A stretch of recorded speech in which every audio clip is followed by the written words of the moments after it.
كابتن وليد المحروقي المدرب العام لنادي طنطا، الف مليون مبروك النهارده نادي طنطا، 3 نقاط غاليين جدا في سباق الدوري، وعوده حميده طبعا للانتصارات مره اخرى بعد مباراه بتروجيت السابقه. اداء حضرتك ادائك ايه؟ اداء اللاعبين النهارده لازم تدينا تعقيب على موجود عليه. اول حاجه بشكر ربنا، الحمد لله 3 بونت غاليين يزقونا خطوه لقدام. اداء النهارده استكمال لماتش بتروجيت. ماتش بتروجيت احنا خسرنا 2-1 فعلا، بس الاداء كان كويس، محدش اثر في الملعب، الناس عملت اللي عليها. التوفيق، وعلى التوفيق احنا قلنا ده بتاع ربنا طبعا، يعني انت عملت اللي عليك. المكسب والخساره انت دي حاجات مقدره طبعا عند ربنا يعني. فانت النهارده الحمد لله اداء ومكسب، فده بيخلي برضو يدي اريحيه شويه للعيبه وللجهاز الفني.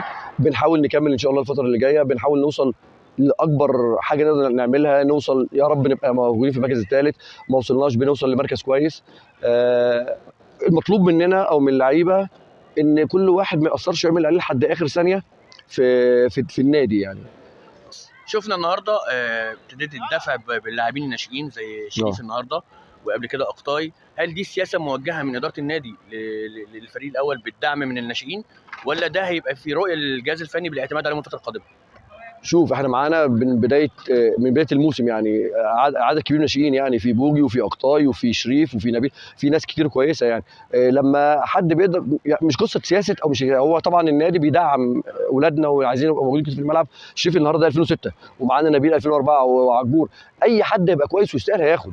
الفتره دي لازم ندي اولادنا، ولازم يبقوا كويسين، ولازم يمسكوا الفرصه بتجيلهم. وبعدين يعني انا بتكلم مع الناشئين عندنا، مش بنقول ان هم ناشئين بقى خلاص. انت بقيت موجود مع الفريق الاول، انت لعيب في الفريق الاول، العب، ودي فرصه. كابتن عمرو بيدي فرص كويسه، خد الفرصه وامسك فيها. كلنا لعبنا كده.